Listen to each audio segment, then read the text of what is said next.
The first thing I want to ask you is when you first came to First United Methodist Church, Gastonia, and what brought you here?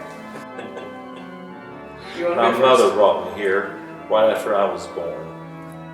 So a few years ago? Yeah, a few years ago, about 7 years. I've been here since then.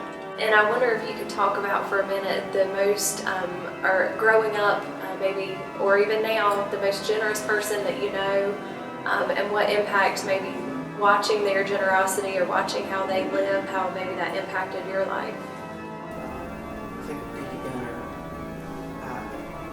as just a pillar in our lives and a pillar in this church. I think of Dan Moser.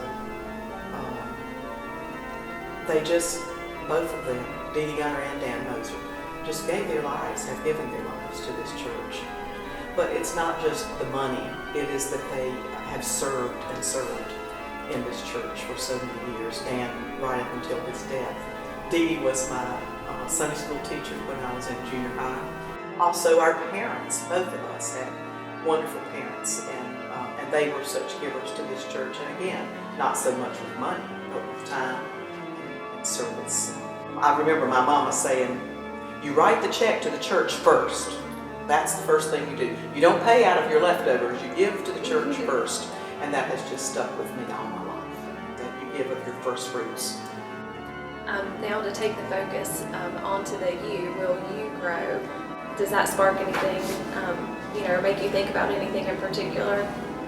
I don't think we can help but grow in many ways, personally, whether it's growing in what we're giving to the church, or it's growing in our faith and our commitment to the church to give back the blessings that we have, whether it's time, talent.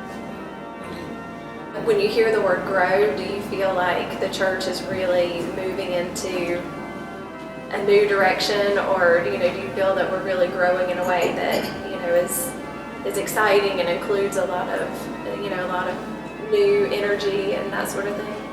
Just this weekend, I heard Andy Stanley from Georgia talking to his congregation.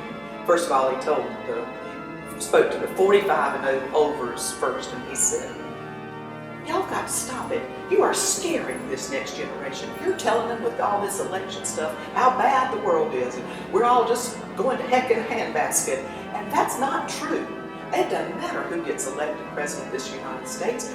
God is in control of this world, and we need to let him be. And he says to the 30s and unders, he says, and there was a man named Jesus that took 12 guys about your age and then changed the world.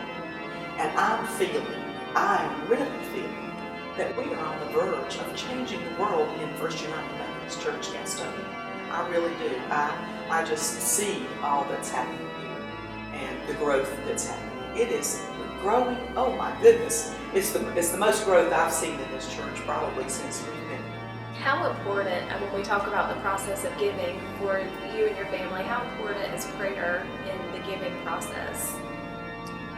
Every year, as far as determining our giving to the church, we're praying about that together.